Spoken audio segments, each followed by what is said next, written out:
We recorded a murder. They say They're alive! they're all being murdered. Nanny, nanny, boo, boo, stick your head in doo-doo.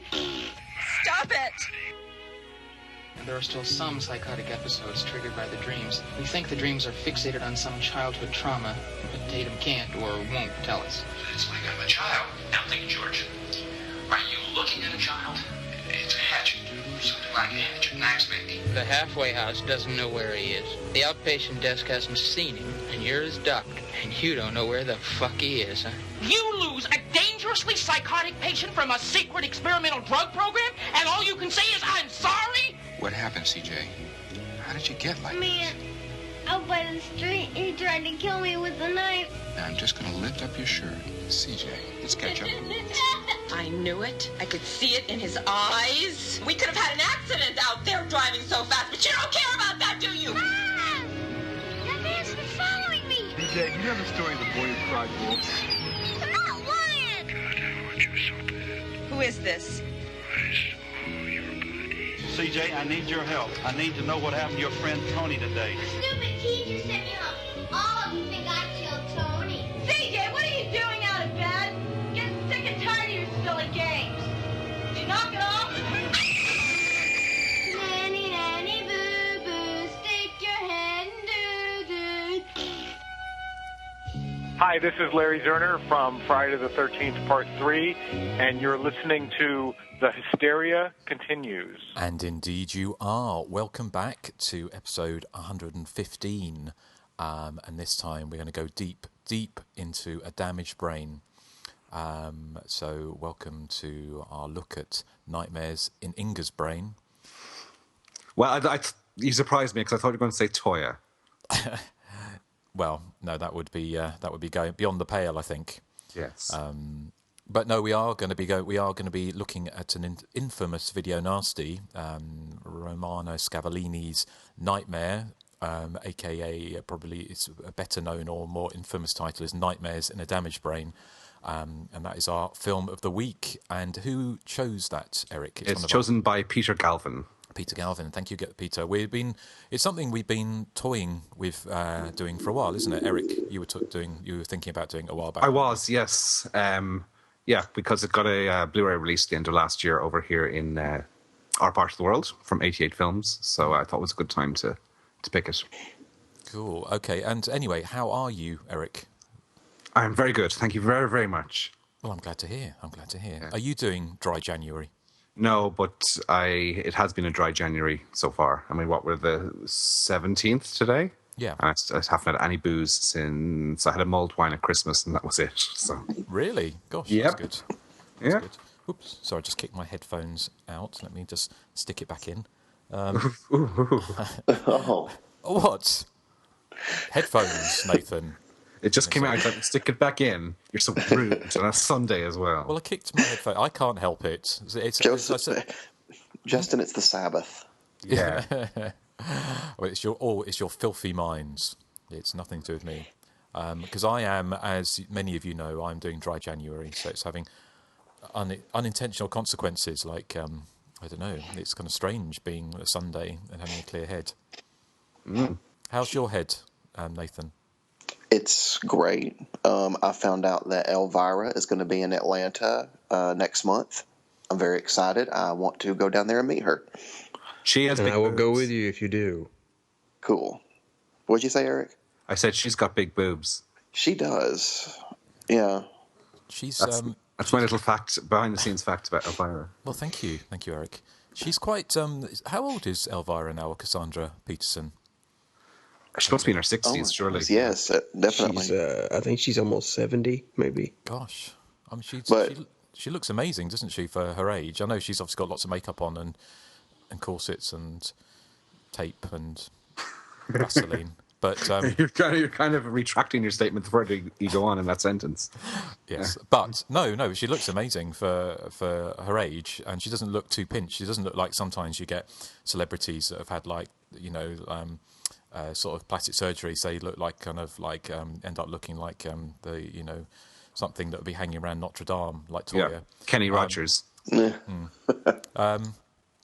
So, but anyway, you're going to go and see Elvira. That'd be interesting. That'd be fun. It's a shame she hasn't done a slasher movie otherwise. But even so, if you could get her saying, listen to the Hysteria Continues on tape or digital tape, that'd be great. Joseph's usually better at that. I'm very shy and introverted. I have a very big fear of rejection. Oh. Yeah, but you won't be shy if you get high. Well, that's kind of true, but I don't know if I'm going to get high. Like, it'll wear off by the time I get down there. Well, it's like, was it that convention that woman bit Norman Reedus, didn't she? She got so excited she bit him. In the What? face. Really? I never heard about that. Did you not hear about it? Yeah, Oh. There was, the conventions, because obviously myself and Erik don't really get to do those very often, well, at all really, because you don't have them. They're just starting over here, but obviously they're nowhere near the size of the American cons. But there was a middle-aged woman who's, the photo opportunities, you pay however many dollars to pose as somebody, and she was posing with Norman. She got so excited she leant over and bit him. Oh my goodness. That's excited in a weird way. Yes. Yeah. So don't go biting. It's almost the type of excitement that George gets in Nightmare on a Damaged Brain when he sees nudie ladies. Exactly. Yeah. Yes. At the peep show. Yeah. Just make sure you don't get like a burial ground excited when you see with Elvira. Yeah. Because that could be unfortunate. Yeah. Burial ground. When it's there's a loving relationship in it between a mother and son. Yes. Peter Bark, when he, that mama, this cloth smells of death, and then he reaches over and bites her nipple off.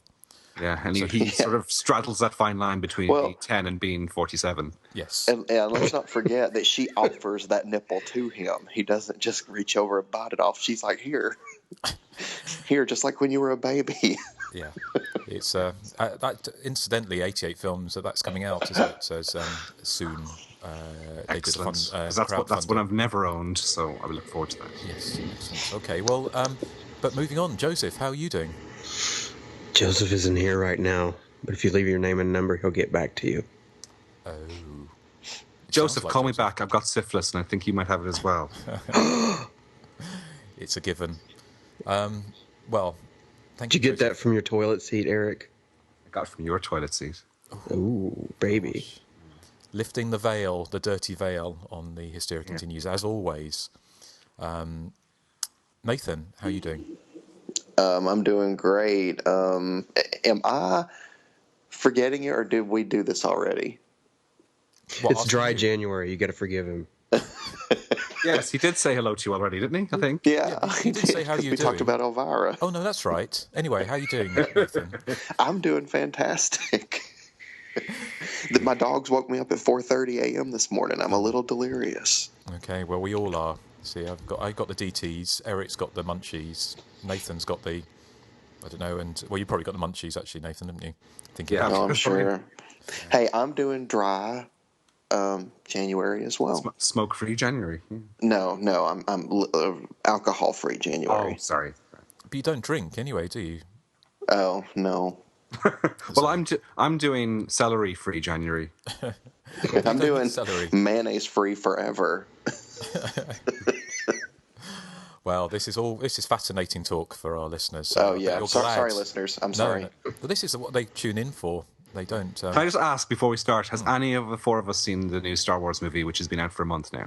Yes. No. I was sure that you wouldn't have seen it, Justin. I think that I haven't seen it. I thought I was alone, but then I thought maybe Nathan and Joseph would be. Well, Wes went to watch it, but he didn't make me go with him. So I was like, yes, thank you. I saw it, but it was kind of it was just a remake of the first Star Wars film, and it was without bringing this film down to sort of into a sci-fi podcast, or bringing this podcast into sci-fi film zone.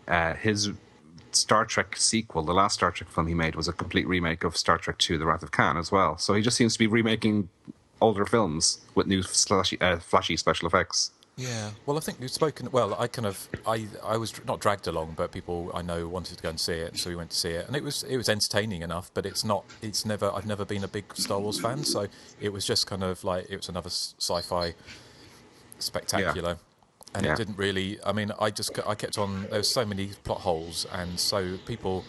I know a lot of people love it so much, and I don't want to rain on their parade. But it just was. I just thought they'd remade the first film, and it was kind of a bit silly, and that's it was a bit lazy, really. But there you go, that was. But as you say, it's not a sci-fi. No. Let's podcast. talk about prostitutes having their heads chopped off. Exactly. That's more like it. Exactly. Yeah. That's much more down our street, isn't it? The spectacular that is Nightmares on Damaged Brain, which we'll be coming on to a little bit later. But before we do that, shall we talk a little bit about what we've been watching the last couple of weeks? So, yes. Joseph, would you like to go first? Yes, I watched Deathgasm, which is the New Zealand horror comedy about a black metal fan who basically with a couple of his buddies, they write this song off of these like notes on supposedly cursed pages, and it turns people into I want to say deadites, because this is basically Evil Dead for black metal fans. And oh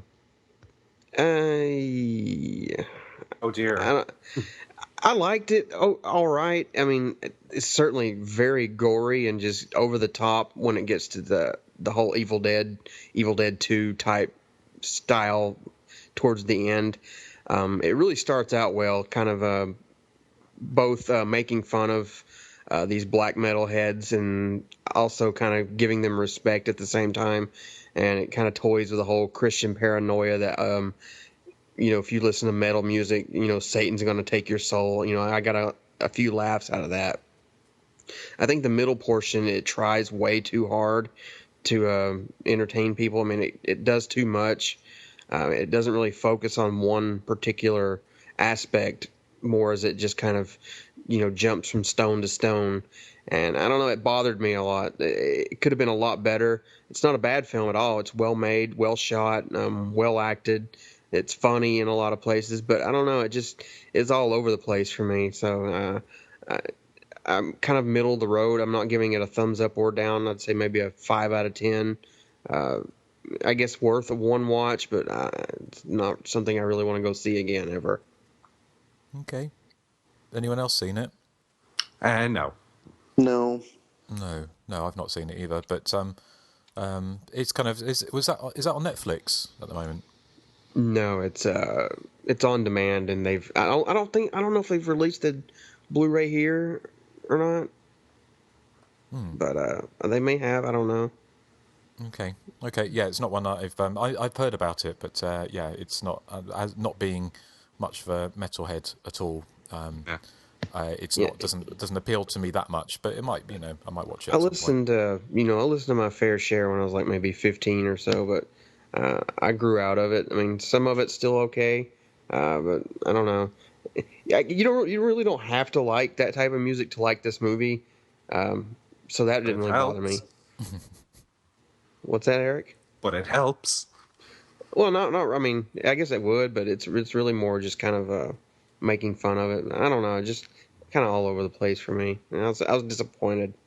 I mean, to be honest, that's part of the reason why I never sought out some of those 80s hair metal sort of horror movies like Trick or Treats. See, now I would prefer that over this because just because of the cheese factor and the 80s aesthetic and how Blood dated Tracks. it is and stuff. Yeah, Blood Tracks. Yeah. Well, Blood Tracks is amazing, and so's Terror on Tour. But I just kind of. What about Rock and Roll Nightmare? I'm not sure if I've ever seen that. Was that got Thor? What's his name? Yes, you got to watch that. Rock and Roll Nightmare is awesome. Yes. Yeah, I think I probably would like that, but yeah, at the time I just steered away from them because I wasn't interested in heavy rock. Have you seen it, Eric? Ready. Rock and Roll Nightmare? I don't think so, no. Oh, Eric, you got to watch it. I want to hear your thoughts on it for sure because it's full of 80s like a hair. It's like first you got the 80s hair metal band, then you got the women with the huge hair that's dating them going to the farmhouse. And do they turn into cockroaches? Killed off. No, but there are cheap effects that are really hysterical. Cool. Breakfast is almost ready. Okay, Mom, don't scramble the eggs without me. Okay, well that sounds like one to catch. But anything else, Joseph? I've been watching a lot of riff tracks, but that's about it this week. Okay. All right, thank you very much. Erik, how about you? Okay, I caught up with two major found footage releases from last year, because I haven't been to the cinema for about 6 months. So first of all, I watched the latest from M. Night Shyamalan called The Visit, which is a found footage movie about two kids going off to meet their grandparents for the first time. They've never seen them before. Then they decide to make a documentary about meeting up with them. And from the second they get there, their grandparents start acting not just weird, but very, very weird. They're creeping around at night on all fours. They're acting catatonic, spontaneously vomiting, just being generally very, very strange. And there's a great scene involving a nervous game of Yahtzee. And there's one very, very funny moment where somebody gets something quite unpleasant shoved in their face. Let's just say it's a strange coincidence that I'm talking about this film as we're covering a film that features a line of dialogue, nanny, nanny, boo-boo, stick your head in doo-doo. In the real world, these kids would not have lasted 5 minutes in the company of these grandparents because they're just too weird. So it's a bit absurd that they hang around for so long. I think they're supposed to be there for a week, and it's put on the second last day when the poo hits the fan. This film's well acted, particularly by the two young leads who are quite likeable. I thought they carry the film well. It does have the trademark Shyamalan twist that it's not as ludicrous as normally, which isn't a problem for me. I quite like M. Night Shyamalan films. Even something like The Happening, I think, is quite entertaining. It is, though. No? Yeah. No. I'm not. The acting in The Happening is atrocious. Yeah. Mark Wahlberg. Oh. Yeah. And also the other one, Zoe Deschanel, is that her name? She's bizarre in that film. So this one, I thought... No. Sorry. I know, because Mark Wahlberg is actually genuinely quite good in other films. Yeah. But this one, it's just, I don't know what happened to him. Yeah. I thought it was a really entertaining 90-minute movie anyway, The Visit. I can see why people are saying it's a return to form. I mean, it doesn't break any boundaries, but it certainly held my interest. It had some shocks, and... The only thing I can really criticize it about is that the young male lead, who's about maybe 11 or something, breaks into spontaneous hip-hop rapping from time to time, including over the end credits, which is not something I liked. Let's just say that much. I think you've seen The Visit. Have you, Nathan? Yes, I loved it. It's easily my favorite M. Night Shyamalan movie. I don't hate his movies, but I don't love them either. I'm sort of in between. Like, I did enjoy Signs, and so I was a big fan of it. And I liked The Sixth Sense when it first came out. I kind of caught it before all the hype. I hate The Village. And I hated it mainly because of the twist. I'm not going to give anything away in case anybody hasn't seen it, but I love the storyline, and then the twist to me just kind of ruined where I wanted the movie to go, I guess. I know what you mean, yeah. Yeah. But no, I mean, The Visit's just fantastic. And like you said, the twist, I mean, in movie world, it's really not that outlandish. I know, it's not. And certainly by his standards. I mean, it's nothing compared to the outlandish twist in The Village. Yes, exactly. But I'd recommend it. Have you seen it? You haven't seen it, Justin? No. No, not yet. Is that out? It is. It's just out now on DVD and Blu-ray and that over here. So okay. And another one that's just out, and it's found footage as well. It's Paranormal Activity: Ghost Dimension. Now, this is number 6 in the series, and it's a series that I actually quite like. All of them have their good points and their bad points. So, I mean, I wasn't incredibly excited about watching Ghost Dimension. The plot is very basic as usual. There's a couple and their young daughter move into a house and experience spooky phenomena, and they start to document it on video. That's just, par for the course in the series. What makes this one slightly different, though, is that they find an old 1980s camcorder in their attic. They look it up on the internet and they find that somebody somewhere along the line has modified it in very strange ways that they can't explain. So when they look through the viewfinder and when they record stuff, they actually see into the parallel dimension that is sort of occupying the house. So you actually get to see Toby, who is the paranormal entity haunting the house, and like he takes on various forms and shapes. Sometimes it's sort of this black liquidy viscous thing just hanging in midair, but also you get this sort of humanoid type figure that you can glance, and it reminded me of a similar scene. And do you remember in the first Insidious where she walks into the nursery and there's a figure standing in the corner? So there's that type of shock in Ghost Dimension. I have to say, I really loved it, the movie. I know it's not cool to say you like anything Part 6, but I thought this was a really strong entry, and if it is the last in the series, they've gone out on a high note, in my opinion. It was released in 3D in the cinemas. I don't think it doesn't look like it has that many 3D moments in watching it in 2D, but I liked it, and it's not as shaky camtacular as some of the other entries in the series. And what I thought it had was that it had a momentum all the way through, whereas some of the Paranormal Activity films, like particularly 2 and 4, I found would tread water for maybe an hour, and then sort of action would finally kick in the last 20 minutes. Whereas this one I thought had, it was going somewhere all the way through. So yeah, I really like. I'm sorry, but I really liked Paranormal Activity Ghost Dimension. Nathan, have you seen that one? No, but I can't wait to see it. I got really disappointed because when it was released at the theaters, it wasn't released at any theater near us. And really? I was very disappointed. Instead, they got that Gem and the Holograms film, which apparently did atrocious at the box office. Oh, that hasn't come out over here yet. Yeah. But we didn't get it, so I got to wait until it's released. I think if you like the other 5, you'll like this one. Yeah. I like the other 5, like you said. I think they kind of vary in terms of, like you said, 4 is probably my least favorite. But I generally like the Paranormal Activity movies. They're kind of just fun. They got jump scares. I kind of just like to turn my brain off and watch them sometimes. Yeah, well, there's certainly more going on in this one than there has been in sort of previous entries in the series, I think. So that's good. Yeah. Apparently the 3D was really good in it, I heard. Was it? Yeah.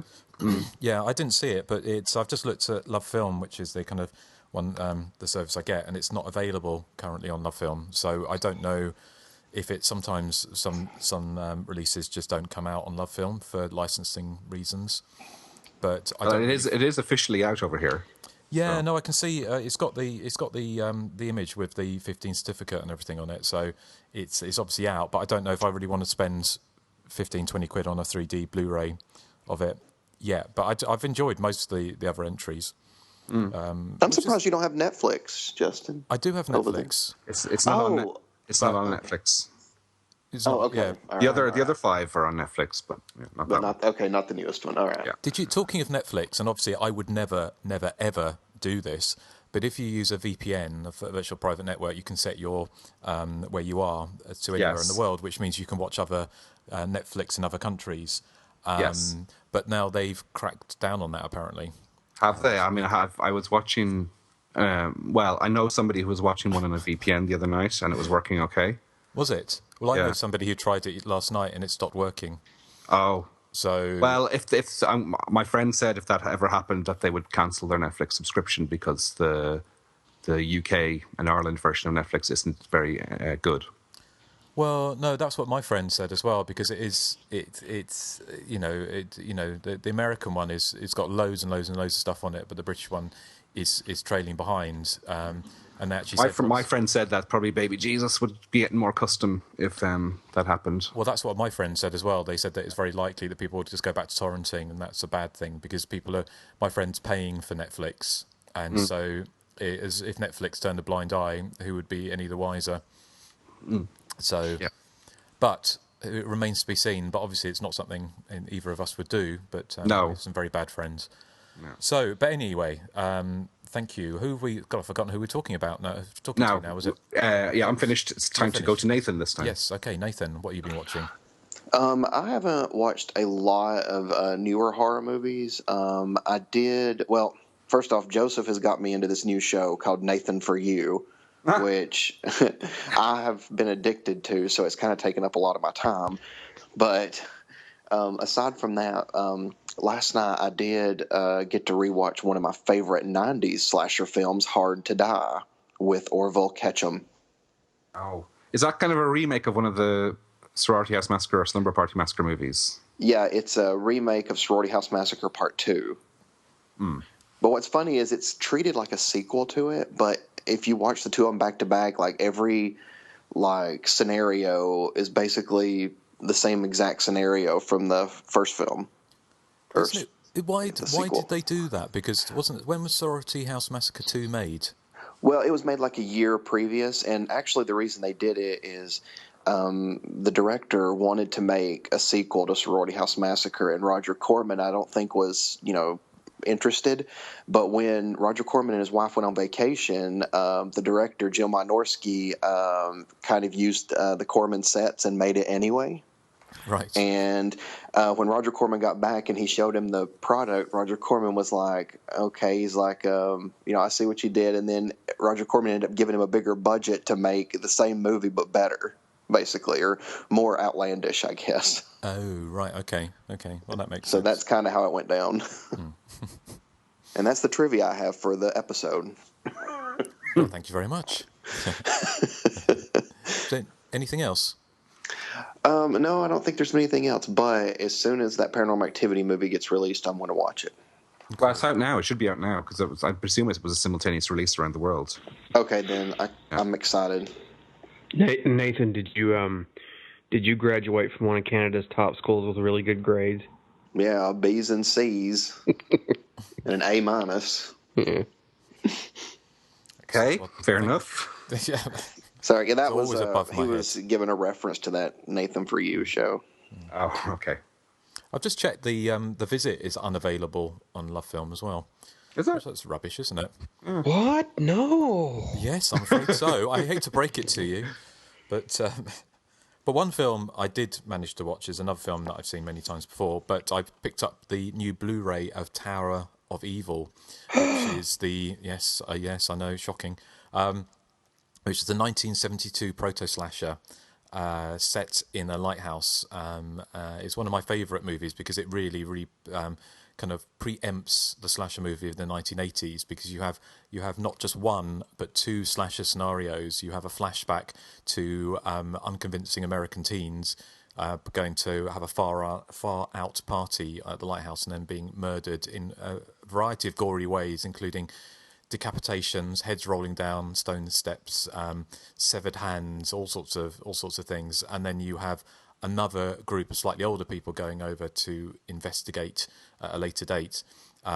It's so much fun. It's such a fun movie, and it kind of predates. I think what's interesting about this film is it got released to the States in 1972 under the title The Horror of Snape, or Horror on Snape Island, but then it got re-released in 1980 or through to 1983, so for 3 years screens, as Beyond the Fog, as a kind of quasi or fake sequel to The Fog.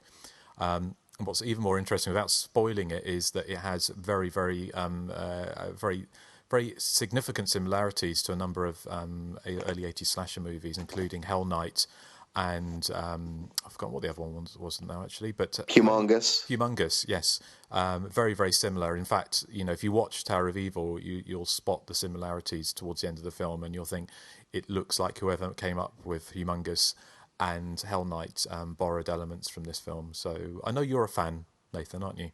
I'm a huge fan, mainly because, like you said, it's like you get the little mini slasher film of the teenagers, and then you get the main feature slasher film of the adults. And plus, I think the killer in this movie is very creepy. Yeah, absolutely. And it's also got loads of nudity as well, isn't it? And male and female, which is kind of quite unusual. They don't skimp on the nudity. No. So, Joseph, have you seen Tower of Evil? Oh yes, I really love it too. I'm really shocked we haven't covered this yet. I am as well. I'd like to at some point. Eric, have you picked up a new disc? I have seen it. Yes, Robin Asquith rocks. He does. Yes, Robin Asquith gets pinned to a door with a ceremonial sword. Does his bottom come out in it? Because it did in a lot of other films. You do see his bottom in it, because he went on to be. He was also in Horror Hospital, which is another really fun movie from around this time. And he went on to The Confessions of a Window Cleaner, or Confessions series, which is one of the British sex comedies of the 70s, and which were released by Columbia Pictures in the UK and possibly the US, actually. But it's got some great extras as well. A really good look back at the film, and an interview with some of the cast as well. So I think it's from A2B Media, which is not someone I've heard before, but yeah, it's definitely worth picking up. It was only £9.99 when I picked it up. So The only other thing I've been watching, I haven't actually watched a lot of horror movies over the last week, a couple of weeks. Was like some of you, I've been sort of caught up with seasons of series and various things. So watched all of Making of a Murderer on Netflix, which is recommended. But I won't tell you what happens in it, because if you know, then it takes away some of the surprises. I'll get that on my queue. I've been meaning to watch it. Would you recommend it? Definitely, yeah. I mean, it's 10 hours, and it's a documentary. First of all, you're thinking, is it a mockumentary? But it's a documentary, and it's lots of courtroom stuff. But it's all kind of news articles and news reports from the day and stuff. And it's kind of, it's kind of maddening, but also it's kind of, I'd watch it and then we can have a chat about it. But the less you know about going into it, the better, really. Oh, I'll watch that before our next 5-year anniversary show. Cool. I'm watching it right now. I'm not finished, but okay. How far have you got into it? I'm only, I think, like 3 episodes in, because I think I'm about to start the 4th. Okay. But so far it's very intriguing. Yes. So it's worth, once you've finished it, go and read the Wikipedia page on it, because it's quite controversial about what they put in, what they left out. So, but anyway, that's a different subject. But Erik, you've not, No, I mean, I know everyone's talking about it, but no, it's the time constraint, really, the 10 hours of commitment. I'm like, oh, no. No, fair enough. Okay, well, shall we move on to the feature of the week? Yes. Few slasher classics have proven to be more controversial than Romano Scavolini's sicko slice-em-up epic Nightmares in a Damaged Brain. Nightmares in a Damaged Brain depicts the slow mental burn-down of an escaped psychopath as he hacks his way through New York's 42nd Street, horny teenagers and random suburban housewives. But there's more to his rampage than meets the eye, as a shocking final twist reveals. Featuring enough Freudian fermentation to appease genre academics and packing in more plasma splash set pieces than any of its rivals, Nightmares in a Damaged Brain is advised only for the strongest of stomachs. And that is the current blurb from the 88 films Blu-ray release in the UK and Ireland of Nightmares in a Damaged Brain. A film that is very, very controversial in this part of the world. One of the most notorious of the video nasties. It's a film I find difficult to engage with because the lead character is so unbelievably obnoxious. It's the same issue I encountered with The Babadook. Horrible children will make or break a movie for me, and anytime CJ, the young boy who's at the center of the story, is on screen, I just want to switch the television off, to be honest, because he's so horrible. And I mean, you hear in the intro his infamous nanny, nanny, boo boo, stick your head in doo doo, retort to his babysitter. He's like the kids kind of in Bloody Birthday, where you sort of wish them to die. Am I sounding really horrible now and weird? No. We all feel the same, surely, about CJ. I mean, it's possible to have a practical Joker in a film and make them likable. If you think of people like Ted in Friday the 13th Part 2 or Shelley in Friday 3. But here they make no attempts at all, although they may be implying that there's sort of the seed of a killer lurking within CJ. More on that later. But even if CJ was in any way likable, the film still has a few issues for me. It's way too long. It's pushing 100 minutes. It drags quite a bit to the point where some of it is boring. And it's not a fun slasher movie, really, by any means. The gore scenes certainly do deliver, and I do love the nanny nanny boo boo scene, but it has that sleazy feel of Maniac. But I would feel more positively about William Lustig's film than this, mainly because it lacks an obnoxious child sort of up front and center. It's no masterpiece either, but it does a similar thing to Nightmares in a Damaged Brain in a far more efficient way. Baird Stafford seems to be channeling Joe Spinell, actually, as the psycho who's constantly having nightmares that involve in extended bouts of screaming and whipping himself into frenzies that make him foam at the mouth. And I've said this many times in the podcast before, but I prefer my slasher villains to be masked and mysterious, and then to unmask themselves in the final 5 minutes with a ridiculous motive for their murder spree. And so you don't get that in this film. You get sort of this boring, soulless dude who just wanders around looking like an accountant, or possibly here. I don't know if you got this, Justin. He reminds me somewhat of Ian Curtis from Joy Division. Yeah, I can see the comparison. One of the joys of the film, though, is that the acting's a bit iffy at times. The director admits that he sort of encouraged improvisation on the set, but he might have been better off getting to stick to the script, because some of the improv acting is atrocious, but it provides a bit of merriment for the viewer. And because I was not really engaging in the storyline, I started to spot sort of random things in the movie. Like CJ's bedroom has a poster of a fox on the wall, and I'm not talking about Samantha Fox or a foxy chick. It's just a picture of an actual fox just stuck to his wall as a poster, which is quite weird. I also love the scene where George is walking down 42nd Street, and every sort of quote extra in the film is looking straight into camera as the camera passes them by, and the same thing happens in the airport scene. Obviously, they're all done on the fly without any proper permits and permissions, so people just see this camera crew walking down and they're just staring into the camera. There's also a lot of unflattering underpants in the film. Did anyone pick up on the unflattering underpants? I mean, George has horrible Y fronts, and then Kathy's boyfriend later on in the film also is lacking in the underpant fashion department. No? Nobody has issues with the underpants? Well, I think they were what was in style, I guess, at the time. See, I don't wear underwear, so I don't pay attention to it. You do commando. Yeah. I mean, there's a lot I do like in the film. As I said, the gore scenes certainly do deliver. They're quite crude in places, but they're still very effective. And they're very crude in places. Sometimes they're a bit shit, to be honest. But they're very effective. And the severed head at the end is, and the infamous decapitation scene, it certainly is a knockout moment for the film. And it does, certainly the last 10-15 minutes, when George puts on a mask actually and he's going around the house at the end, that's when it becomes a proper slasher film for me, and I begin to engage with it a bit more. But at 100 minutes it's too long. It needs to be about 80, I think. And maybe if they could have given CJ more redeeming qualities, maybe. I mean, there's a scene where he's on the beach and he's had a heart-to-heart with his mother's boyfriend, the guy who goes around in Speedos and a bandana, and he seems like he's turning a corner, but then he just goes back to his old obnoxious self after that, which is a shame, because you could have done with having someone to root for at the end of the film, which you don't. So the last 15 minutes have a zing that's missing maybe from the opening 70 or so. So overall, it's a film of individual moments that are quite good, but as a 100-minute film, I find it a bit of not a chore, because I've seen plenty worse, but it's no masterpiece, let me say that. So I'm going to ask Nathan to stick his head in doo-doo and tell us what he thinks of the film.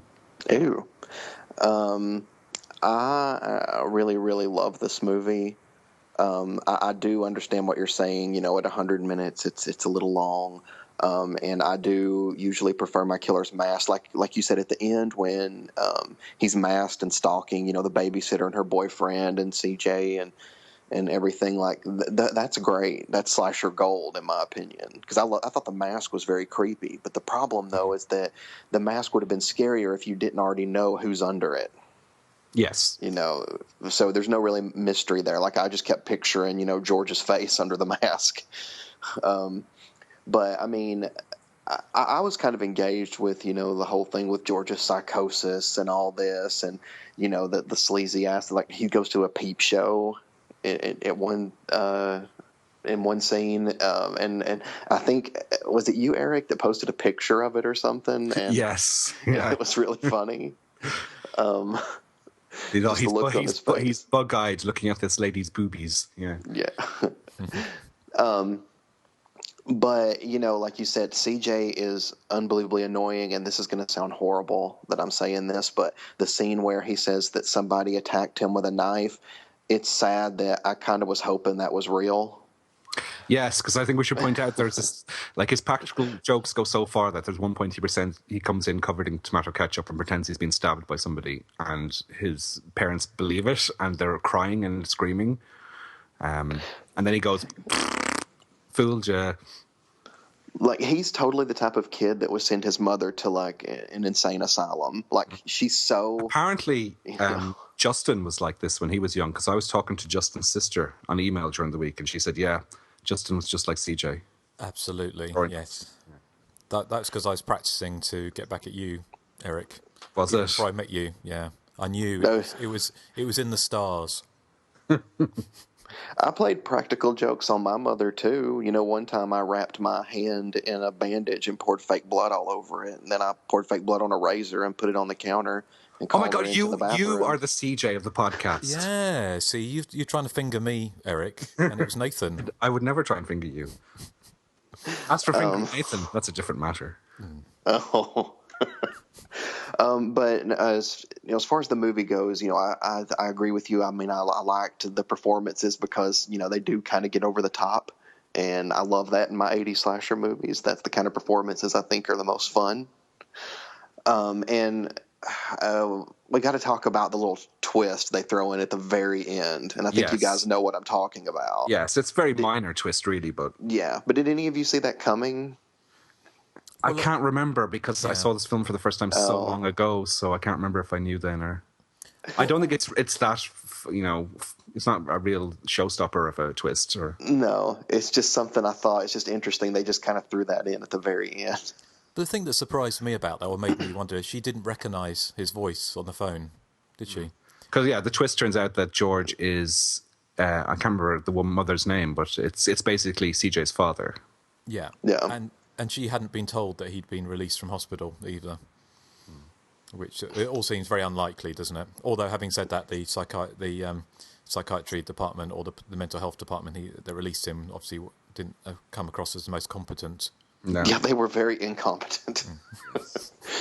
But no, I mean, I'm a fan of the movie. I really like it. It's not one that I would revisit very often, but I do really enjoy it. And like I said, the whole babysitter and her boyfriend getting stalked is great. I love the weapon he has. Like, what is that? I was thinking it was a claw hammer all these years, but then now watching it again, it's not. It's some kind of pick or an axe, small axe of some kind or something. Yeah, but yeah, it's great. I mean, 2 thumbs up from me. Okay, Joseph, what you think of Hysteria, as you would call it? I despise this movie. With like a passion. I really hate this film. It gets compared to Maniac a lot, but where Maniac, you have very interesting characters, in my opinion. There's not one single interesting character in this movie. I found everyone boring, and I hated CJ so much that this is horrible for me to say, but if any person, any kid deserves to get abducted by a child predator, it's this kid. Oh my God. Oh, he just ruins. I mean, okay, look, this movie does have some cheap but plentiful gore, and I like that. I liked a few of the smaller moments, like George going to the peep show and the girl's just going at herself with a dildo. Yeah, I knew you'd like that. He's going all bug-eyed and stuff like that. It's inadvertently amusing. I do like how the film kind of gets really, really dark towards the end with that twist and, George going through the house and getting shot like 50 times. But I don't know, this movie just really does nothing for me. It's not entertaining at all. It's just so drab and depressing, and it's cheaply made. Like I said, none of the characters are interesting. It ends on that freeze frame of CJ in the car. Like, it's they're setting up a sequel where CJ is going to be the killer. Well, I hate CJ so much that I don't want to spend any more time with him. I don't know. I think this film gets a lot of, quote unquote love. I think it's mainly just for its gore effects, which are quite good. That scene with the flashback at the end where we finally find out what exactly happened to the child George and his parents is really effective. Certainly in standard definition, you can, on a high definition TV, you can see, some of the cheapness of the effects, but they're really red and really plentiful and well done for the budget. But I don't know, this movie just does nothing for me. It's just lifeless. It just goes on and on and on. Even the more likable characters, which would be CJ's stepfather to be. I don't even remember his name. He just looks like Tommy Chong. He does this. He's a nice guy and all, but even he's just boring as all hell. Thumbs down for me. I couldn't get into it. There were moments where I was watching this and I had my iPad at the same time. I was like, let me check and see what's going on here. well, no, I should probably watch the movie. I just going back and forth. Just not my type of film. I much prefer, William Lustig's Maniac, because it's also drab and depressing, but it's also, has the benefit of having a better budget, edited better, shot better, acted better. I find, Joe Spinell, even though he's this ugly creep, he's kind of a fascinating character. The Carolyn Monroe is fascinating. No one here is just not even a blip on the radar. So sorry to all you Nightmares fans out there, but this movie's not for me. Yeah, Maniac, of course, has the benefit of being about 15, 20 minutes shorter as well. Yeah, and its gore effects are, a lot more better done as well. So. Yeah. I should say at this point that you were mentioned at the very end there, where the freeze frame, a close up of CJ sitting in the back of a car, and he starts smiling and winks at the camera as if sort of, yep, I'm about to take up the mantle. But thankfully, there's no more CJ to be seen after this. That's so obnoxious too. That little wink at the camera. Yeah, I know. Justin, what are your thoughts on the wonderful CJ and his amazing antics? I'm kind of conflicted with this movie, because I don't know. I find, like many of you, that I found not a chore, but it's a difficult film to hold my attention all the way through, and I found my attention wandering, partly because I'd seen it a number of times before, so I knew exactly what was going to happen, and you can't help but look at the screen during the sleazier and the gorier moments of it, and there's certainly a joy with some of the bad acting. Somebody's on the loo. Or taking off. Or both. But in some ways it was, I don't know, in some ways it's kind of, there's bits of it I love. I love the whole 42nd Street, the sleaziness, that kind of thing. It captures that perfectly, because what it does do is it, rather than bigger budgeted films, it actually has the scuzziness of 42nd Street. It's kind of almost the feel that you would actually see potentially if you went to one of the peep shows on 42nd Street at the time. It's kind of like got that cheap kind of film stock feel to it. And certainly in the I've got the old Code Red double DVD release from about 2011, and it's full of scratches and pops and crackles. So it has that kind of that feel, which I'm nostalgic for something I never knew, because I never knew, I was, not being American, or from New York, I never knew any of that. But certainly from that time, I think it captures that better in some ways than, say, for instance, a film like The Howling does, or other films that play around, like Cruising, and other films that play around 42nd Street and the kind of sleaziness of New York. I also thought it was quite interesting that in some ways it's almost like a mashup between an art film and an exploitation horror film. Where do you see the art in this film? Well, because Scavellini's kind of known, his other films are kind of more art-based, they're more experimental. He's kind of known as being a bit of an experimental filmmaker. And I thought, even though the acting is appalling in the scene where CJ's friend is found dead and they're outside and the cop is interviewing CJ, the way it's shot felt as if you actually had a news camera filming it rather than a film camera. Sure. And I thought that was quite interesting, that way. There was also things that brought to mind... that brought that to mind. It's that vibrator from the Peep Show. That was Joseph. You want me inside you, don't you, Joseph?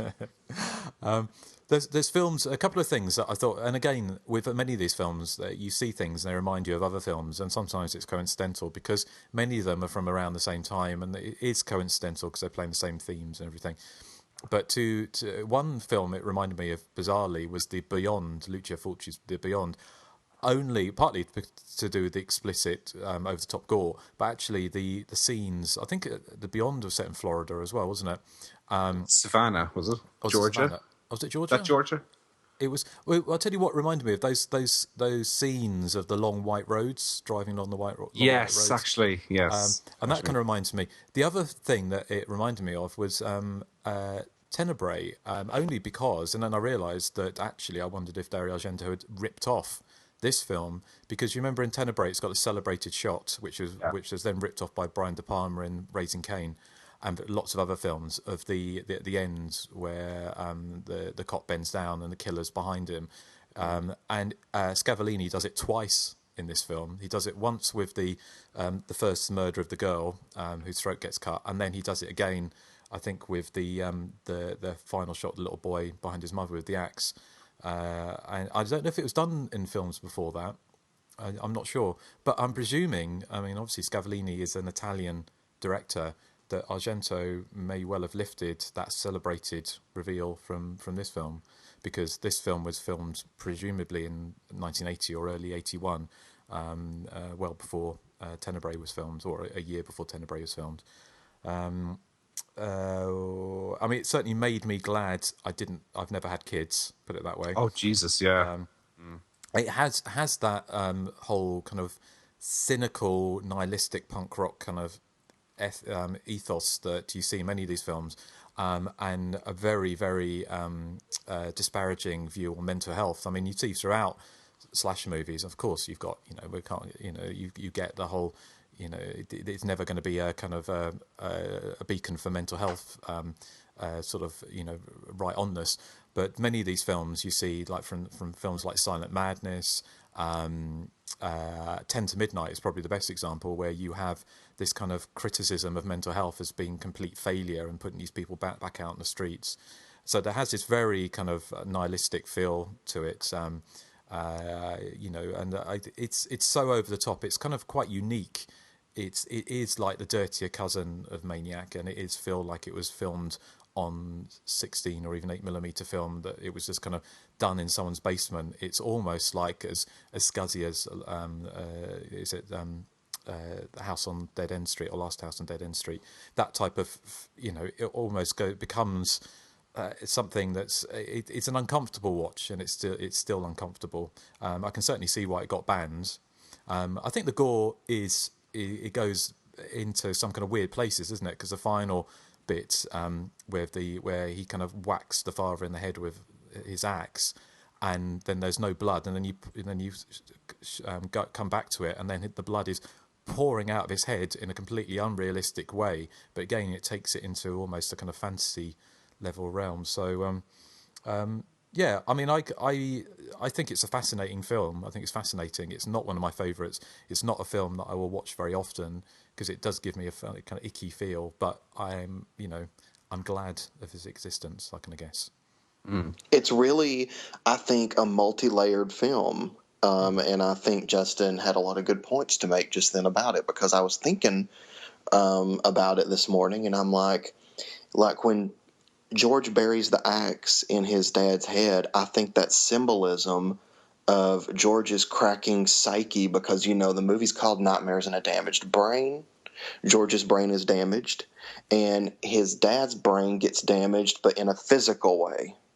Wow. And Nathan for you is reaching. What are you talking about? I'm like, I'm seeing a lot of things in this film, and I think that makes me love it more, because I'm like, okay, so there is multi layers within certain scenes. It's not just an axe to the head. I guess I could see that, but they could, make the symbolism not boring, maybe. Well, the axe to the head scene wasn't. I didn't think you'd find that scene boring. Kind of. It was kind of. It's almost balletic, wasn't it? The whole spinning. I did. Hips, I did like the dad, no. I liked the dad as well. Yeah, Erik. Yeah, I know you would. Yeah, you want to bury something else in his head. I certainly would. Bury his head. My big axe. But what was it? Was it his mother that was on top of the fire? No, I thought it was just a random woman he was hooking up with. Because they refer to her as his father and some woman or something earlier in the. So it wasn't the film. Wasn't the mother? Okay, because I wondered why. It was a bit of an extreme overreaction, wasn't it? I think just my interpretation of it was probably his mother might have died, so he kind of already maybe had cracks in his mental thought processes, maybe because of the death of his mother, and then he sees this woman abusing his father, even though he doesn't know his father probably wants it at the time, and he just snapped. Also, I imagine he probably snapped after being made to wear that bow tie. Well, yeah. I love the bow tie. Oh. I think the bow tie is like a cute thing for a kid. Like, it's very dressy. We can see where Nathan is heading in life. Yeah, he'll be an axe killer in 20 years. When you decide to whack off your dad, I think you're psycho. What? You are disgusting. Well, on that bombshell. That is. Oh God, no. Oh. Nathan, Eric, put it away. So, do we have anything else to say about Eric? Have you got anything else to say about this film before we move on to some feedback? No, but I just did hear a lighter being flicked. Did you? Yep. Who was that? Nathan. Why do you assume it's me? Well, none of us smoke. If the cap fits, if the glove fits, what's the phrase? If the shoe fits. Yeah, if the shoe fits. Yeah. If the shoe fits, wear it. Smoke it. So while Nathan's smoking a Camberwell carrot, a what? Camberwell carrot. Have you never seen With an L and I? I have, but not in a very long time. Okay. But we're going to we'll listen very carefully to Nathan's voice after this, and whether he starts referring to Mr. Stubbins, then we'll know. Y'all should have liked this movie a lot better, man. And start talking like that. No, I think I'm not the only one that. I mean, I might be the only one that loved it, but I mean, Erik and Justin weren't too critical. No, I it has its moments, but it's not one I'd love. I do feel it could benefit from being 80 minutes. I'd say it has a moment. Yeah, the titties. Talking of even those are scuzzy. Yeah. That's the point, though, isn't it? It was, yeah. But has anyone owned the Blu-ray release? No. I have it. You have it? I got it for Christmas. Yes. Okay. And what's the print like? It's pretty decent. I mean, it's dark and grainy and but it's not got scratches or pops and things on the screen. The audio is a bit poor on it because dialogue can be quite low, and then suddenly somebody will scream and it'll be really, really high. So there's a large range, there's a big difference between the quieter sounds and the louder sounds, which is frustrating. It was like with a Robicide. Okay. But otherwise it's fine. It's got some extras on it. It's got a commentary track on it by a guy called Bill Paul, who is one of the producers in the film. And it's quite an interesting listen because he has nothing nice to say about anyone involved in the film. He's quite candid about things that happened in the film. Like he shagged some woman who worked behind the scenes. He shagged her on the bonnet of the car that George drives around in. And he basically calls everyone a bastard, said, he's a real rip-off merchant, that guy there. And, because a lot of the actors in the film are actually sort of producers and behind-the-scenes people because they couldn't afford proper actors, which explains why the acting is so poor in the film. But, it's an interesting listen because it's no holds barred and he doesn't give a fuck what he says. And I'm sure there's probably some libelous stuff in what he says as well. Okay, well, you're gonna fill us in. Yes, well, famously, of course, this was early 80s video nasty. A good chap called David Hamilton Grant was the head of a UK label called World of Video 2000. They released it in May of 1982 and promoted it with Guess the Weight of the Brain in the Jar competition. Its theatrical release was actually promoted with the distribution of vomit bags to audience members, but David Hamilton Grant put out a version on video that was not approved by the BBFC. It was a longer version, and he ended up serving, I think, was it 18 months, Justin? I think something like that. Yeah, something like that. It was prison. 6 months. 6 months, yeah. But anyway, he went to prison for distributing a film. That is basically the absurdity of the situation. There's long-held rumors about Tom Savini's involvement in the film as well. There's a famous still of Savini holding an axe, setting up the effect for the decapitation scene at the end. Savini denies doing any work on the film. He said he was only ever involved as kind of a consultant. And the effects were done by a guy apparently called Lester Lorraine, who apparently committed suicide not long after the film was released. Savini says he chatted to him about some of the effects, but that was all he did. Scavallini says that Savini did a lot of the supervision work on the film, and being a perfectionist, often ended up carrying out the work himself. So Scavallini has a different sort of take on it. So he says Savini did do some of the effects. It's based on a script that Scavellini wrote called Dark Games. His girlfriend at the time plays... Sorry, I'm getting a lot of feedback in my headphones here. His girlfriend at the time was Sharon Smith, who plays CJ's mother.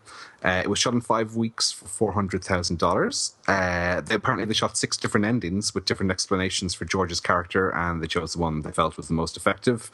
The only information I could find on one of the other alternative endings was that George's eyes open when he's in the ambulance in kind of a Friday the 13th sequel kind of way. The original cut was 2 hours long, and there were 3 major sequences cut out. One where CJ pretends to hang himself in front of his friends. There's a second one where CJ's mother's talking to his psychiatrist, and in a third deleted scene, CJ finds a mask on the beach, and when he lifts the mask up, the man underneath it, there's a face underneath it, and it's George. He's buried himself in the sand. And unconfirmed, but there was another deleted scene apparently where George is seen strangling Tony, who's the friend who gets killed in the house, but it's done off screen. Joel Coen of the Coen brothers was one of the original editors. He ended up being fired. I'm sure he's glad. And one of the alternative titles for the film is Blood Splash, which I think is a great title. It makes it sound fun, which the film really isn't. Scavellini, actually, there's a booklet that comes with the 88 films Blu-ray, and Scavellini says in the liner notes that he hates films like Halloween and Friday the 13th because they lack depth or significance. And he says, quote, "I consider Nightmare to be the best movie of its genre because it dares to go where no one else dares to go." And yeah, stick that up your arse, Romano Scavellini, because you're completely wrong. And as for the commentary track with Bill Paul, I just took down a few notes. He admits it was a good idea, but the final film that came out was quite camp, he says. A lot of the crew ended up having to act in the movie. John Watkins, who he calls a bad guy, was the executive in charge of production. Bill Milling, who plays the shrink with the beard, he was one of the producers. He has made a lot of films with ladies with no clothes on in it, previous to this and after as well. Yep. And he just comes across all the way through the film as being really bitter and angry, and he slags the film off a lot, slags everyone. I mean, he's really, really cantankerous and grumpy. It's quite a fun listen. Apparently, Baird Stafford made his life hell. He doesn't explain why, but he just says he did. It's an interesting listen, but it's just a man moaning basically for 100 minutes about how he doesn't like anyone involved in the film and how he thinks the film is a bit shit. Which is a refreshing change from, when you get a brand new spanking Hollywood film on Blu-ray and there's a commentary track on it of its own, and it's very sterile and everyone loves one another and that. See, that's why we should do the commentaries, because, at least we make fun of all the movies we watch. We do commentaries for. Yes. Because we're comedians and everything. Well, we are. Yeah, we're amazing comedians. Yeah. Yes. Does anyone else have any background? Sorry, I launched into background there. I don't know if that was the intention. The only thing I had a lot of the video nasty stuff, like the 6 months in jail, but you've covered all, so you've covered everything I had. I once owned 2 versions of it. Thank you, Boomer, for choosing to drink your water right when I'm talking. It sounds almost like this. Anyway, I owned 2 versions of Nightmare. It was one when it was just called Nightmare in the oversized box. Is it the one with a picture of him slitting the throat? Of the woman on the telephone. Yeah. Which, to me, also on a side note, to me that's my least favorite effect in the film, him cutting that woman's throat, because it looks so phony to me. It does, yeah. But also, Boomer, will you calm down? It is way too early for you to be slinging toys all over the place. Sorry, I'm dealing with a puppy. But I also owned the Blood Splash. It was just a regular sized box, but I owned the Blood Splash version too, which, if I'm not mistaken, was actually cut. It had cut out a lot of the gore effects in the Blood Splash version. I'm trying to remember who the label that released Blood Splash, because I remember the box art. It was almost like an unheard of label, and the box art was the woman with the axe, and she was kind of like putting her hands up to stop the axe from hitting. I think we bought that at one of those video stores that went out of business. In Chatsworth. Yeah. I'm looking at I've just Googled the box art for Blood Splash, and it doesn't seem to have any pictures from the film on the front or the back of the sleeve. I don't know where the still from the back of the sleeve is, but it's some guy in a string vest cutting open some woman. It's definitely not from the film.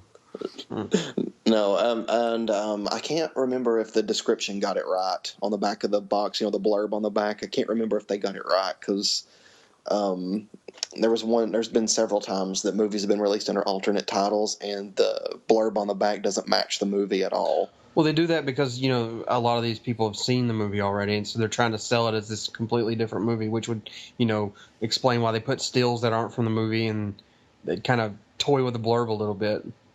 Right. Yeah. But that's all that I really have on it. Justin, do you have any more background? I've got a few bits. It's the originally because I saw this about the film being filmed as Dark Games, and it may well have been, but it was the Scavellini registered the screenplay or the script in 1979, so which was interesting. It says there's Nightmare, original script and screenplay by Romano Scavellini. Date of creation was in the 13th of September 1979, but then he registered Dark Games in 1980. So he started originally as Nightmare, then he went to Dark Games and then reverted back to Nightmare by the look of it. So it sounds as if he did this very much as a kind of a rip-off of Halloween. The idea that this from 1979. So how much the script diverts, because the original script was 106 pages and the Dark Games one was 167 pages. So the film was shot in Florida and New York.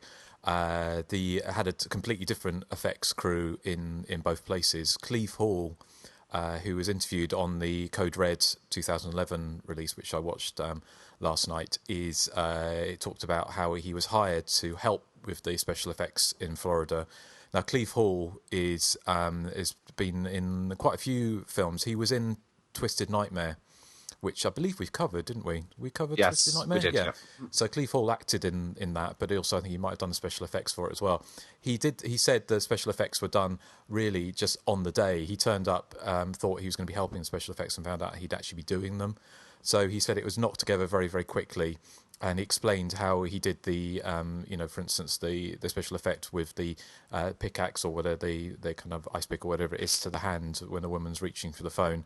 And he said he explained how his assistant had a hand through the bottom of the table, and how they did everything. He said it was so cold that when they did it, the blood, instead of splashing everywhere, just kind of bubbled. But he said they just had to, do things on the fly. The stuff in New York was, as you mentioned, from the guy Leslie Lorraine, who sadly killed himself, but it was also supervised by Ed French, who has gone on to do got Academy Award nominated, I think, for special effects, but he was supervising the filming. He also went on quite soon after this to do special effects for Blood Rage, aka Nightmares in Shadow Woods, which is another very, very gory early 80s slasher movie, one of the most the gory ones. I think that's the other thing just about the lead. What's his name? Baird Stafford. Baird Stafford, that's it. Is he's interviewed on the Code Red one. I don't know if any of the Code Red extras came over to the 88 films, but I don't think so. No, they do have a documentary and they do have a small interview with him. But right, okay, because he's actually in real life he's gay, and he said that I know it's shocking. He said that when he was asked about how doing all the peep show films, and he said he had to imagine a sexy man instead of a woman in the. Well, no, I said a sexy man, and he also is. He said he's now a Wiccan, so a practicing Wiccan. So, which is kind of interesting. But he was saying that it was a difficult shoot. He had some problems with it, and so I think there's probably still a lot more below the surface that we possibly don't know. But did he keep the underpants as a souvenir? I don't know actually. He possibly did. I don't know if it needs kiddies. I mean, I thought for me when a film starts, it really starts with a bang, doesn't it? With that whole opening, lifting up the sheets and seeing the severed heads. and all the guts in the bed. Yeah, and the severed head comes to life. Yeah. No, not to get back into the actual movie since we're doing background, but I did like the opening, how it just kind of dives into everything. It doesn't have any kind of build up. It's just you're right there. I do appreciate that about the film. Yeah. Yeah. So, but that's I think that's quite a lot of background we've got for it, haven't we? And it's yeah. Yeah, but I was hoping to find out what happened to CJ Cook, but I couldn't find out who plays CJ in the movie. But I couldn't find any information on him. He's this is his only credit. I found out he sells falafel out of a Pinto somewhere. Or he lives in Chattanooga and has changed his name. Oh. Yeah, I'm CJ. You are CJ. I just played a few pranks on my mother as a kid. Yeah, involving blood and guts and stuff. And did you go, nanny, nanny, boo, boo, stick your head in doo-doo to her? I don't think I ever used that phrase. No, I did see a video of Nathan pranking his mother when he was a child. He put like a fake rat in a box or in the kitchen cabinet, and she freaked out. Or was it a spider? It was one of those. No, it was a fake rat, and I think there's 3 videos of me putting the fake rat in the cabinet and scaring her. It happened at least 3 times. And then one time I came home with a box of, the kind of box that you'd take a to-go order home of food, and I put like a fake rat in it, and so when she opened it thinking she was getting dinner, there was a rat in there. It was my whatever happened to Baby Jane moment. What an asshole. I have never been more convinced of your CJ-ness than now. Separated at birth. Yes. Yep. Well, see, if CJ grew up to be like me, then he's a very well-adjusted person today. He's not killing people. That we know of. Yeah. On that bombshell. Yes. Shall we move on to some feedback in a little bit? We'll play the how to get in touch with the show. So we will be back shortly after this and Erik's Joke of the Week. Be sure to search for and like us on Facebook. Follow us on Twitter at THC_podcast. Our voicemail is 858-233-9281. And you can email us directly at the.hysteria.continues@gmail.com. Yes, indeed. Do get in contact with the show. We'd love to hear from you. And we've got some feedback coming up in a sec. But before we do that, we're all very excited because Erik has been slaving away all week and he said it's one of his best jokes. Yep. So hold on to your hats. It's my joke of the week. It's so freaking fantastic. Okay, I have this fetish where I love to go to disused construction sites and sit in the non-functioning machinery wearing just my pajamas. Have you got all that? Mm-hmm. Okay. I love to go to disused construction sites and sit in the non-functioning machinery wearing just my pajamas. Yes, I love hanging out in my nightwear in a damaged crane. Nanny, nanny, boo, boo, stick your head in doo-doo. Took me ages.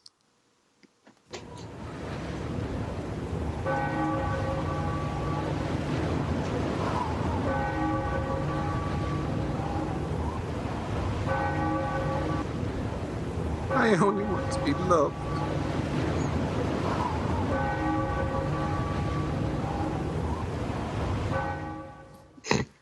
And anyway, on to...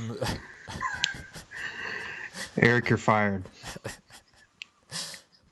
That was torturous, Erik. It was quite funny, but it was quite... Erik. Oh, Erik. Oh, no, I wasn't recording. You have to do it again. Haha. No, not really. No, but thank you, Erik. That was... Well, I would love to say that joke again because I think it's brilliant. It is. Can you come up with another one on the fly real quick, please? No.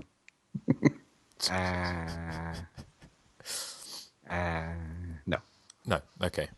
Right, well, thank you, Erik. Thank you. Well, we're going to tell you what we're going to be covering next time, and we're going to actually go... We're going to be... Because it's a bit of a landmark show next time, isn't it? Mm-hmm. 5-year anniversary. 5-year anniversary. So we're going to be back with a big one, and we'll be telling you what that big one is in a little bit. But before we do, let's keep on with Nightmares in a Damaged Brain.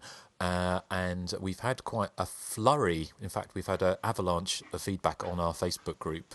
Sometimes people don't hardly give anything, possibly because I haven't seen the film we're covering, but this time we've had a lot. So, Joseph, are you going to regale us with some of that feedback?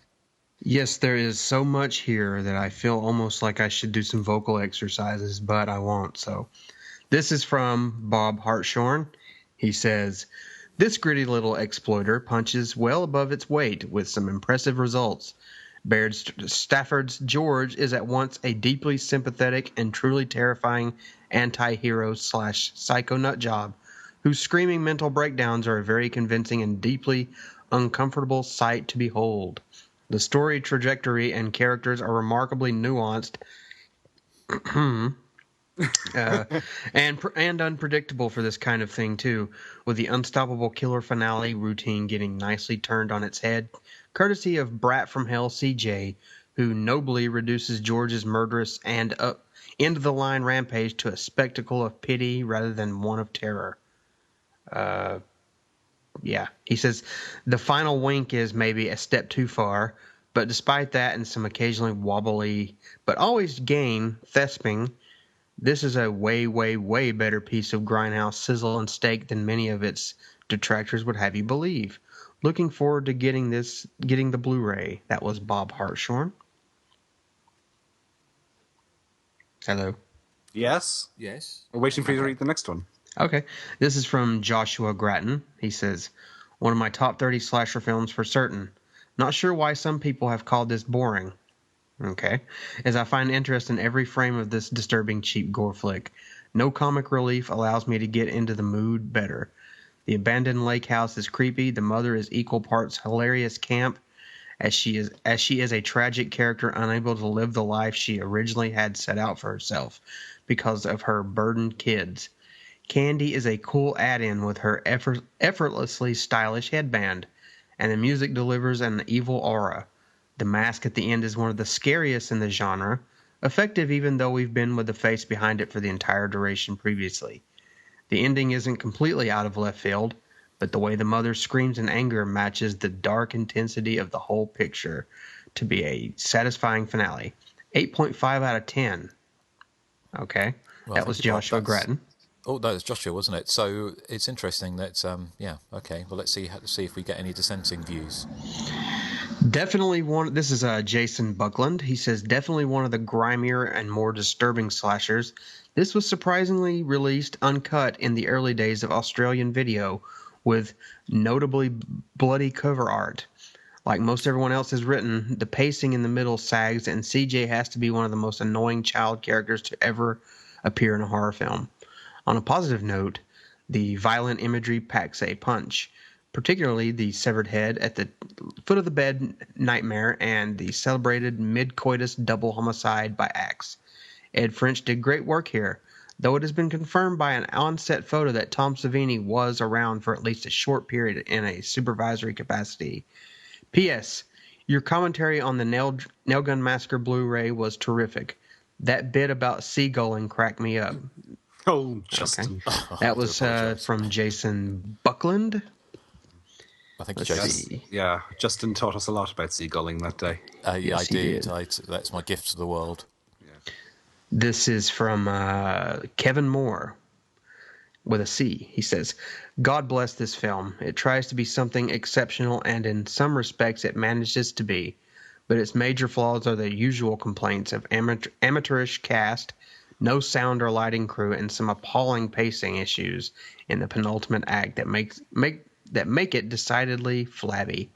The finale pays scant regard to the people that populated the first half of the film. Staring at computer screens and the subplots of military experimental nature to Tatum's fragile mental state were completely abandoned. There are some shining moments in this, none more so than Baird Stafford's bug-eyed central performance as Tatum, which manages to be both outlandish and understated in equal measure. The child actors, for the most part, are not teeth-grindingly awful. Okay. And the setting of Florida for the lion's share of the action is quite refreshing. For the most part, Nightmare does stick its neck out and try something different to the slew of slashers that were surrounding it at the time, and doesn't get it cut off." That was from Kevin Moore. Thank you, Kevin. Christopher Hassler says, this is the flick that promoted itself with a prominent credit for Tom Savini. I hope the Hysteria Continues will finally and definitively answer the burning question. Did Savini do anything on this pick or not? I do like the gore effects in this. That's from Christopher Hassler. Well, he did, because there's a picture of him on the set. Yeah, so he was there in some capacity, but there you go. Mitch King writes in and says, one of my absolute faves. I saw it at the drive-in as a kid, and the whole thing freaked the hell out of me. The weird score, the Times Square footage, the almost documentary-like look of the film. Probably one of the best pieces of horror exploitation ever made. Okay, that was from Mitch King. Mitch, just one quick aside to that. One thought I did have was the fact is that, as I mentioned, that the FX crew was completely different in Florida, where the majority of the film was shot. So Savini had nothing to do with any of the gore effects, like the cut throat, which we already said is quite hokey looking, and some of the other stuff, which is pretty good considering. But Savini would have wanted it made out, didn't it, on the advertising that he did all the special effects. So that may be the distinction, perhaps. Anyway. Mm-hmm. Let's see. Peter Galvin, who picked this film for us to cover, he says, my pick. Christmas in January. I believe I'll quote my own Letterboxd review here. Nightmare is sleazy and mean-spirited in a way that feels authentic rather than exploitive. No matter how many times I see it, I still feel icky and dirty every second that I willingly watch such a convincingly disturbed man wander 42nd Street, froth at the mouth, and stalk children in sweaty, muggy Florida. Whatever it lacks in narrative glue stuff is easily overlooked by how downbeat and humorless the whole affair comes off. Probably in my top 5 slashers of all time. Thanks for letting me subject your poor eyes to it. That was from Peter Galvin. Thank you, Peter. Mike Alishan responds to Peter Galvin and says, excellent choice, sir. I just watched my 88 Films copy of this last week. And as an aside, we were at one point scheduled to do the commentary on this for 88 Films, but it did not happen for whatever reason. Is that right, Justin? Yes, I am actually going to be doing some intros for 88 Films fairly soon. Okay. Which anyway, I'll tell you about. But we're not doing. Yeah, they're not doing commentaries or something for some reason. But yeah. Yeah, Mike Alishan just goes on to say, I believe the producer or distributor, someone with heavy involvement, went to jail for refusing to cut 1 second from the film. Yeah, and we covered most of that. That was from Mike Alishan. Vaughn, oh my God, please don't kill me if I mispronounce your name. Vaughn Colmere. This film is a masterpiece in grindhouse trash. The story is two halves of other stories that seems to gel very well. The actor who plays George is excellent. The menace in the second half is great. Overall, the twist ending is telegraphed in the first couple of minutes when you meet the shitty single mom and even more shittier son, but I still watch this film once a year. That was from Vaughn, and I'm not going to pronounce his last name again. Thank you, Vaughn. Yeah. Mikey Faulkner says, I actually hadn't heard of this one for ages, but heard it mentioned on the podcast in the past. I've just finished watching it, and it was deliciously sleazy. CJ is a little shit, and the movie does have pacing issues, but the gore is effective, and it's as sleazy and tacky as a convention of Kenneth Williams impersonators. I'd slightly recommend it. Well, thank you, Mikey. Man, CJ's getting a lot of hate. Yeah, this movie's getting a lot of love. I don't get it. Anyway, our good friend Kieran Edwards says, one of the most effective scores in a horror movie, period. The opening scene is great. The last 20 minutes are classic and would make a splendid short film. The rest of the film is hit or miss, depending on your feelings about a certain kid named CJ. I like to think that the J in his name stands for Joey, and that 4 or 5 years later he finds himself in the Pinehurst halfway house, about to find himself at the business end of an axe. I know, that timeline is totes plausible. That's from Kieran Edwards. Thank you, Kieran. And let's see. Miles Hamer writes in, says, a pretty tawdry piece of exploitation tat with a few redeeming features, if any. Comes off as a poor man's driller killer, and that's saying something. You could applaud the pervasive stench of sleaze that emanates from every frame, but personally, I'd like a little more fun from my gory tat, and this has precisely zero. Not sure it would be held in any regard were it not for its labeling as a video nasty. Suppose its content earned that status. 2 out of 10 from Miles Hamer. Okay. Thank you, Miles. Yeah. Thank you very much, Miles. Scott Pliskin writes in and says, Tommy Jarvis could have learned a thing or two from CJ. No need to shave your head and all that. Just pull out your gun and fire away. That was from Scott Pliskin. Thank you, Scott. True. Yeah, that's true. At least he did that. He did have the presence of mind to shoot him dead, didn't he? Yeah. John Jordan writes in and says, love this movie. Baird Stafford gives a truly disturbing performance. It's sad that he didn't act more.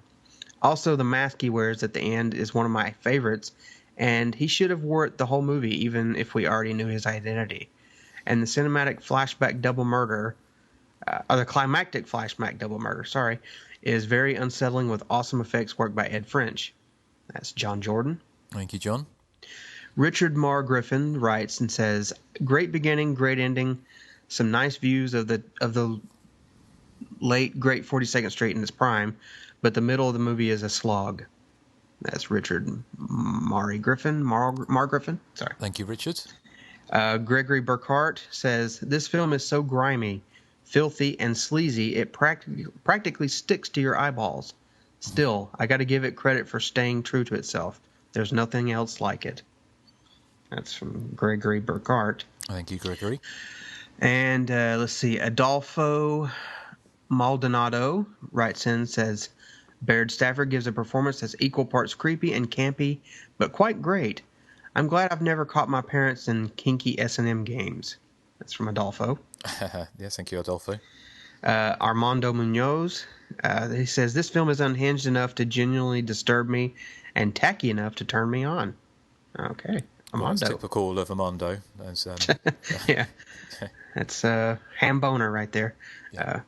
Sean Kelly says, I saw it recently, but don't remember much about it. From Sean Kelly.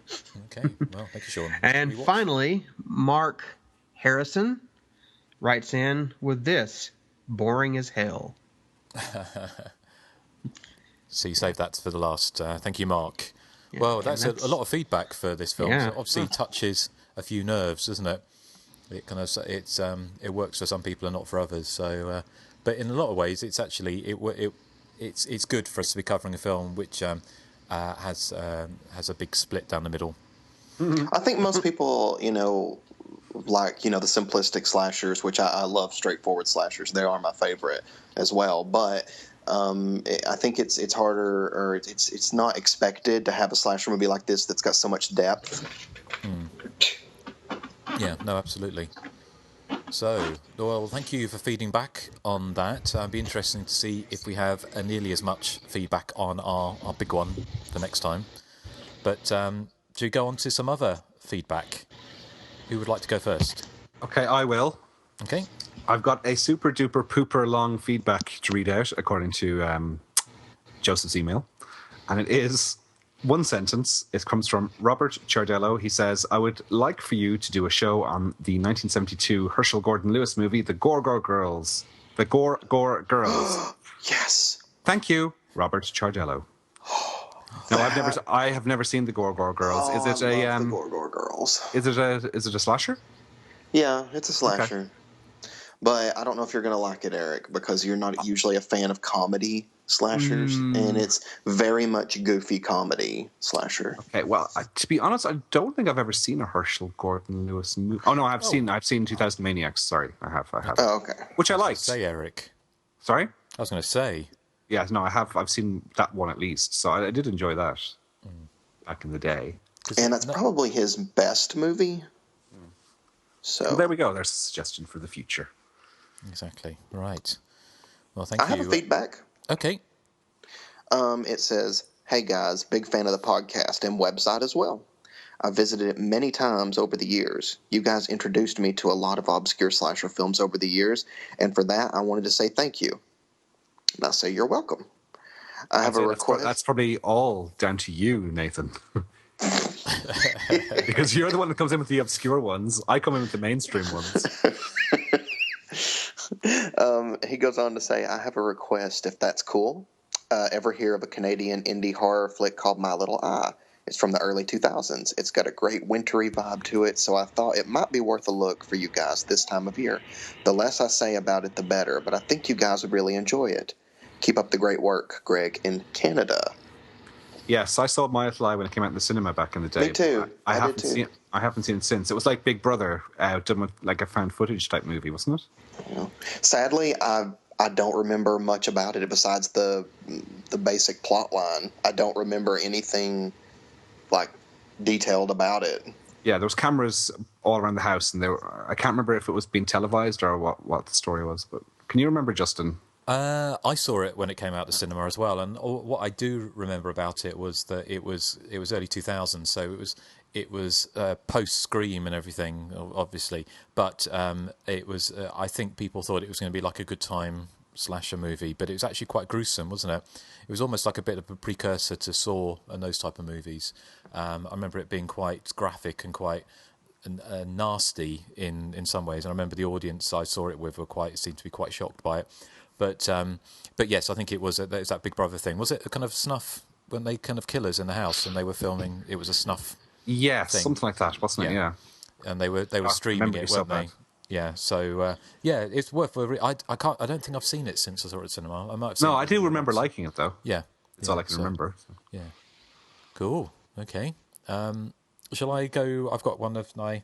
I've got two long ones here, so let me get hold of one of them. Double penetration. Yes. It says, I just finished listening to your Silent Night, Bloody Night episode, and it was nice to see you guys getting back to your quizzes. The group dynamic always seems at its best during the top threes and quizzes. I know you guys worry about repeating yourself with top threes, but frankly, I don't care. It doesn't matter to me if you repeat yourselves or not. If it bothers you, perhaps you should create a film pantheon that contains movies that can no longer be used in your top threes. Also, I don't think you guys should worry so much about providing clips. I can imagine after a while that you guys were tired of all the work you're putting into top threes, and that the real reason for retiring them. I don't think you should worry about it. Just say the name of the film and what you thought of it. Don't feel the need to be so high-tech. As for the quizzes, perhaps you could get a listener to create a quiz that all of you could play. Now that would be fun. How would we know the answers? Well, unless we got a guest on to do the quiz. Yes.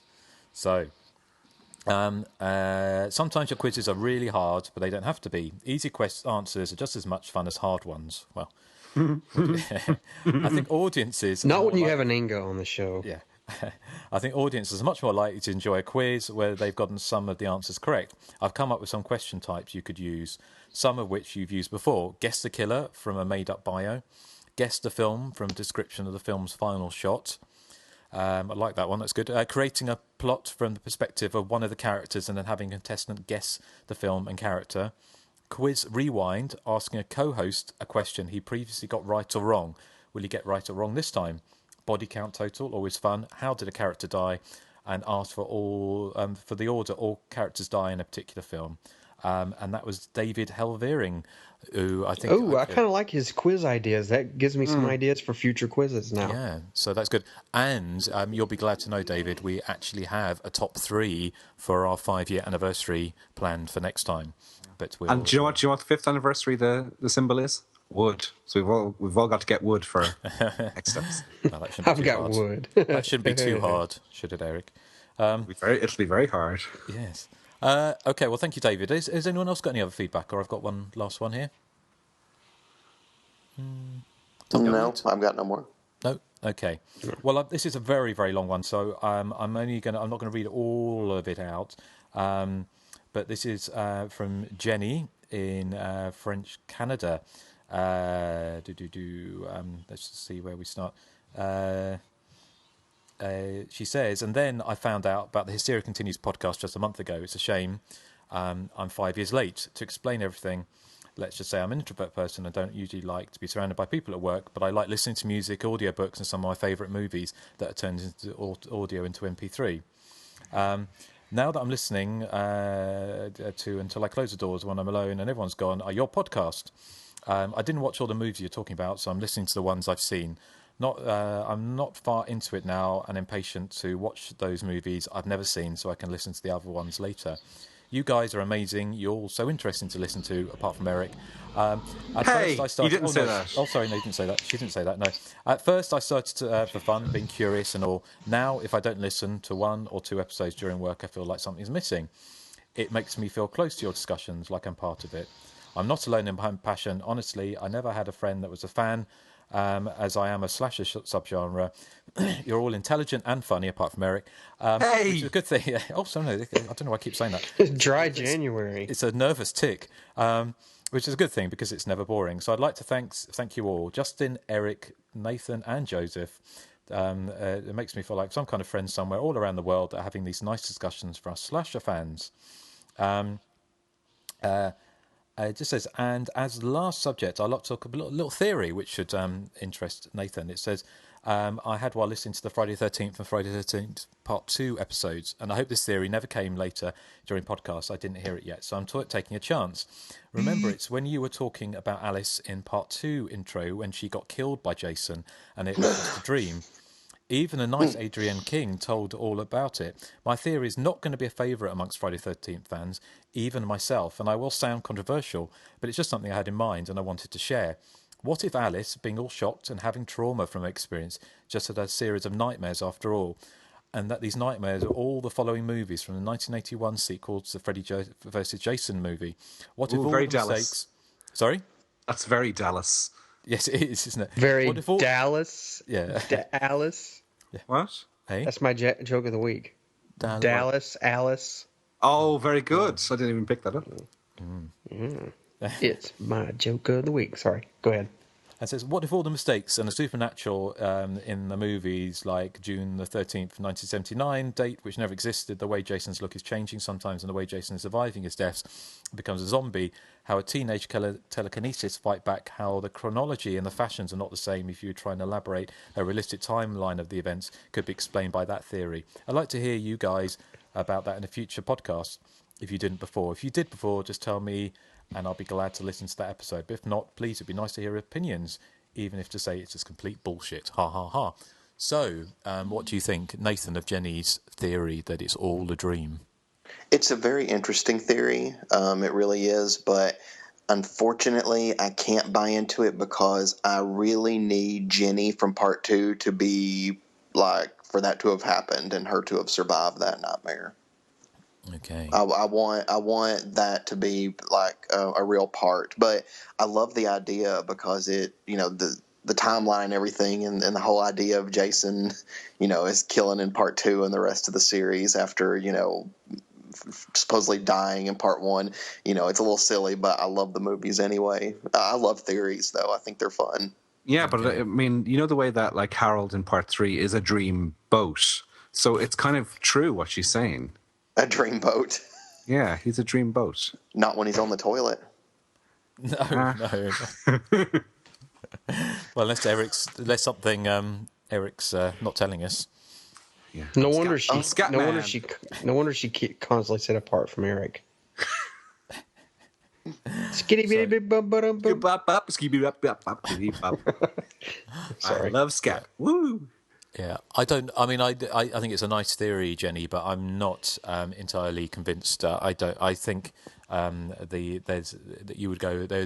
there lies madness trying to work out the chronology of the Friday the 13th movies, partly purely because they didn't actually put that much thought into them. I wouldn't say it was a nice theory in so much as I would say that's actually a great idea for a movie, kind of like how New Nightmare did the whole the meta approach before that became popular. You could do a whole movie where Alice has basically just become this author who wrote all these movies, what her interpretation would be of if Jason's still alive, and then you find out Jason really is alive. You better copyright that. Yeah. You better, because that's a good idea, and I think that will make. I'm just making the movie. You heard it here first, everybody. But isn't that kind of similar to the Friday the 13th TV series they're planning? I haven't heard much about that lately. No, I don't think it's still going ahead, but I heard it was going to be almost like a mockumentary type thing going on, and about Jason's real and how people at Crystal Lake are sort of getting on with their lives while Jason's about. But they may have changed that, or I may not be going ahead. I don't know. See, we shall see if it happens or not. Yeah. But yes, well, thank you for everyone for writing in. Always good to hear from you. And you've got 2 weeks. This is unlike some of our time travel shows, this is going out the same day we record it. So it literally is hot off the press. But so we've got 2 weeks until the next show.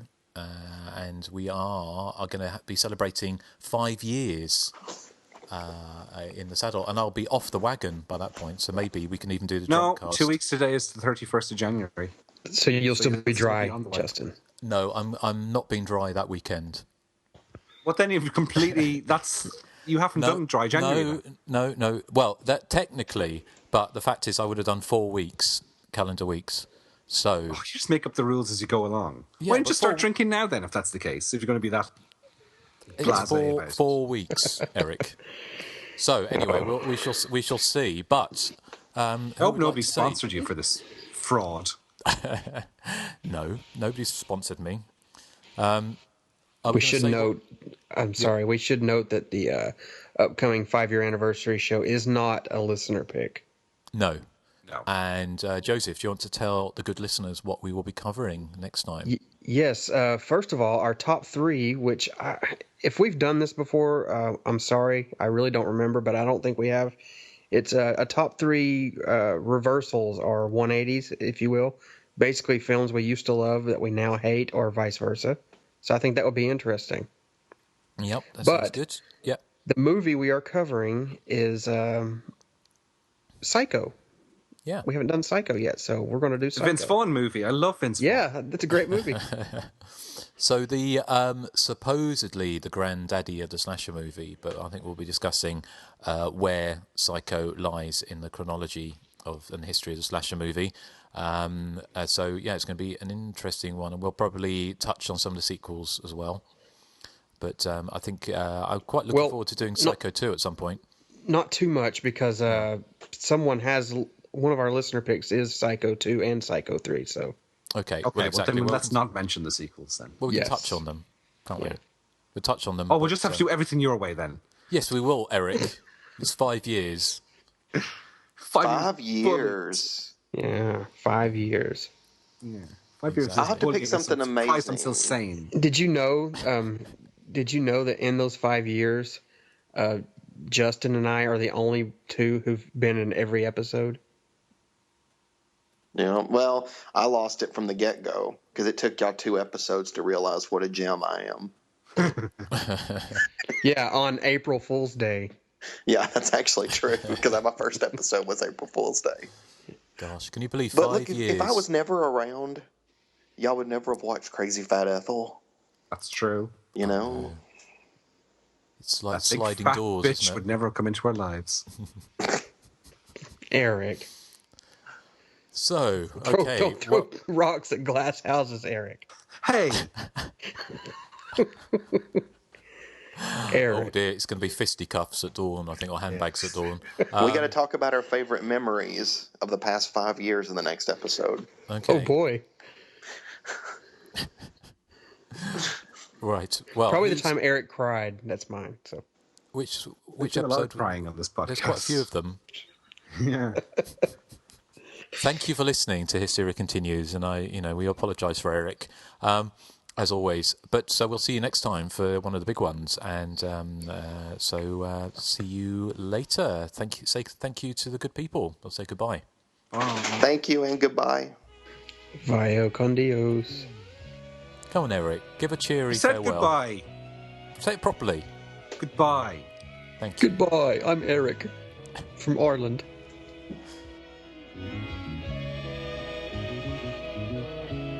That's another one in the Hey, bag. since we're not airing anymore, I was going to give you guys my joke. I didn't want to do it on the air because it's really bad, but I just thought of it. But did you hear about the horse that was having bad dreams and was crazy? He had a nightmare in a damaged mane. That was better than Erik's. No, it wasn't. Yes, How dare you say that?